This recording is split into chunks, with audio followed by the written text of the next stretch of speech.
महाकुंभ में अगर आप भी संगम में स्नान करने के लिए आ रहे हैं तो सबसे पहले आपको बता दिया जाए कि यहाँ पर अब जो किराया है नावों का वो बढ़ा दिया गया है। मेला प्रशासन और नाविकों के बीच में ये बातचीत हुई, ये बैठक हुई, जिसके बाद ये फैसला लिया गया है। इसे लेकर के नाविकों का कहना था कि लगातार महंगाई बढ़ रही है, लेकिन जो रेट है हमारे वो अभी भी वही है। जिसके बाद एडीएम विवेक चतुर्वेदी ने ये फैसला लिया है कि 50% रेट यहाँ पर बढ़ाया जाएगा और जो रेट लिस्ट है वो भी यहाँ पर लगा दी जाएगी। महाकुंभ में बढ़ने वाले स्थानीय बाजार के रफ्तार में नाविकों के लिए गए प्रशासनिक फैसले ने उनकी चांदी कर दी, जिसकी चमक उनके चेहरे पर भी नजर आ रही। अभी कुछ दिन पहले हम लोगों को डीएम साहब से मीटिंग हुई थी और मुख्यमंत्री जी से भी हम लोगों ने मुलाकात किया था, तो इस रेट को लेकर के तो उन्होंने बताया कि आपका रेट जो है बढ़ा दिया जाएगा, लेकिन 2-3 मीटिंग के बाद भी अब जाके रेट हमारी बढ़ाई गई है, 50% की बढ़ोतरी की गई है।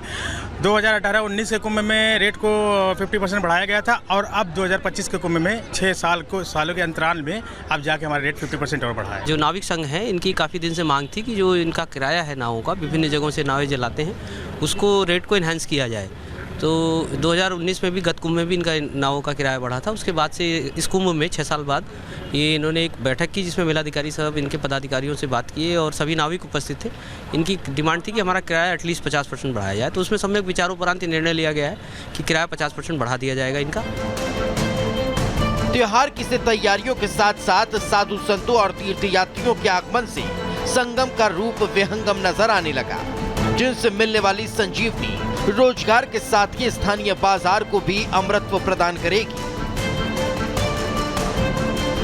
Bureau report, Republic Bharat. तो चलिए दर्शकों, आगे बढ़ेंगे और बात अब संभल की करेंगे। दरअसल संभल में हुई हिंसा के बीच लगातार शासन प्रशासन की कार्रवाई और इस कार्रवाई के बीच संभल के अंदर से लगातार जितने सनातनी सबूत मिल रही हैं वो ये चीख चीख कर कह रहे हैं कि सनातन को दबाने की कितनी साजिशें अब तक हो चुकी हैं और हर एक साजिश से अब पर्दा हटता जा रहा है। रिपोर्ट आपको दिखाते हैं।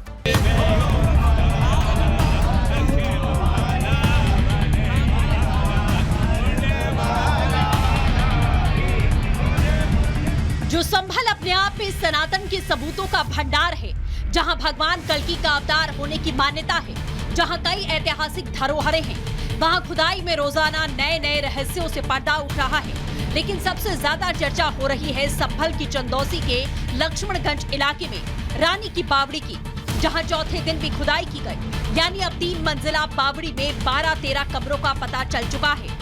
अंदर इस बावड़ी में क्या राज छुपे हैं, जानने के लिए रिपब्लिक भारत की टीम अंदर दाखिल हुई। वहां क्या दिखा?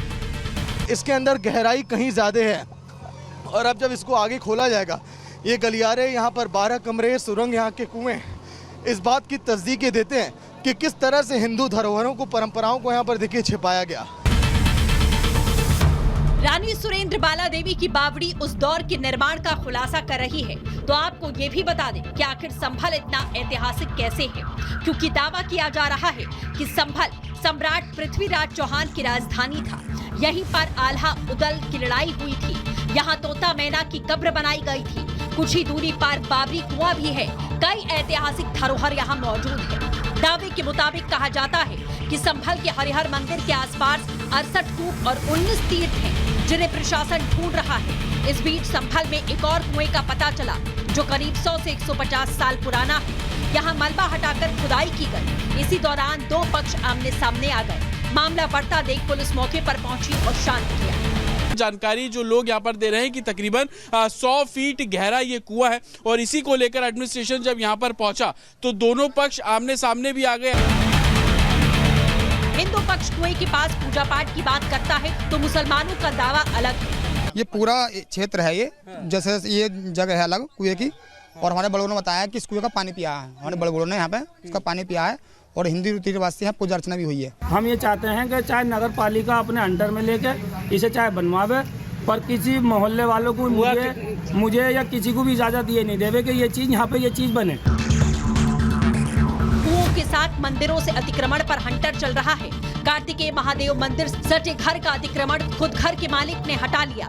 मंदिर को कोई नुकसान न हो इसके लिए मंदिर को तिरपाल से ढक दिया गया। प्राचीन शिव मंदिर के पीछे बने घर जो अतिक्रमण का हिस्सा है उस पर एक बार फिर से कार्रवाई हो रही है। घर मालिक खुद से जो अतिक्रमण है उसको यहाँ पर हटा रहे हैं और तस्वीरें आपके सामने हैं कि कैसे मंदिर है, मंदिर को पूरे तरीके से तरपाल से ढका गया है और जो अतिक्रमण था तकरीबन 2.5 फीट बताया जा रहा था उसको जो घर मालिक है वो खुद से वो अपना अतिक्रमण यहाँ पर हटा रहे हैं। योगी राज में अतिक्रमण हटेगा, जमीन से सबूत निकलेंगे तो धीरे धीरे ही सही संभल की असल तस्वीर भी सबके सामने होगी। Bureau report, Republic Bharat. इधर दिल्ली पुलिस ने चाणक्यपुरी में चल रहा एक नकली वीजा पासपोर्ट बनाने वाले गिरोह का भंडाफोड़ किया है। इस गिरोह के 4 लोगों को गिरफ्तार किया गया है और इनके पास से पुलिस ने नकली वीजा और पासपोर्ट भी बरामद किए हैं। रिपोर्ट आप सबको दिखाते हैं।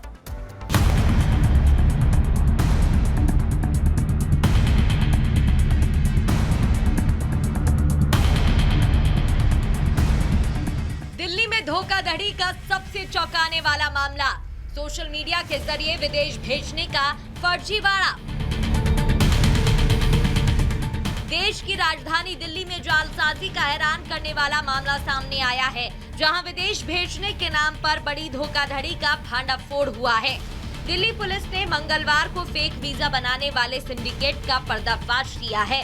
कानून के शिकंजे में ये 4 आरोपी बड़े शातिराना ढंग से विदेश भेजने के नाम पर धोखाधड़ी को अंजाम दे रहे थे, जो कि नकली दस्तावेजों के आधार पर कनाडा, जर्मनी, मेक्सिको समेत अन्य देशों के वीजा दिलाने का वादा करते थे, जिसके लिए वो लोगों से मोटी फीस लिया करते थे।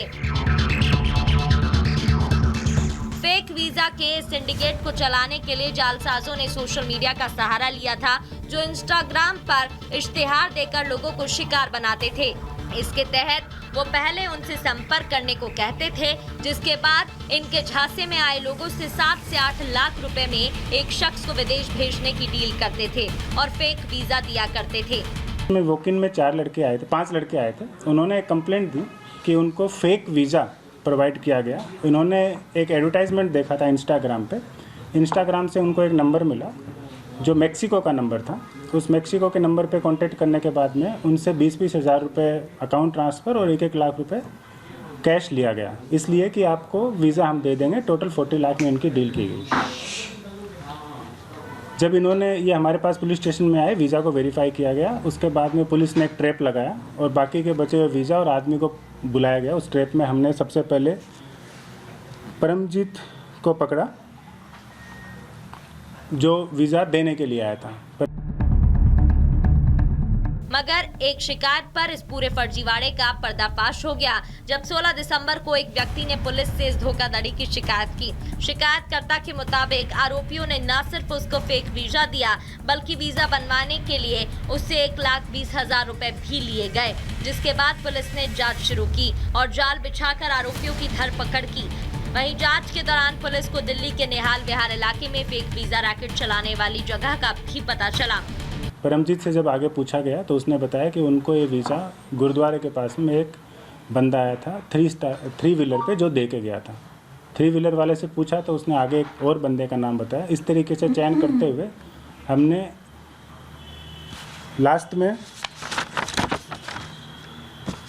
आउटर डिस्ट्रिक्ट में एक पुलिस स्टेशन है निहाल विहार, वहाँ से हमने एक यूनिट को बस्ट किया है, जिसके अंदर हमें लैपटॉप, प्रिंटर और लगभग 50 के लगभग वीज़ा स्टिकर और कुछ प्रिंटेड, कुछ नॉन प्रिंटेड और पेन ड्राइव, जिसके अंदर लगभग 400-500 और वीज़ा उनके बने हुए हैं, जो मिले हैं।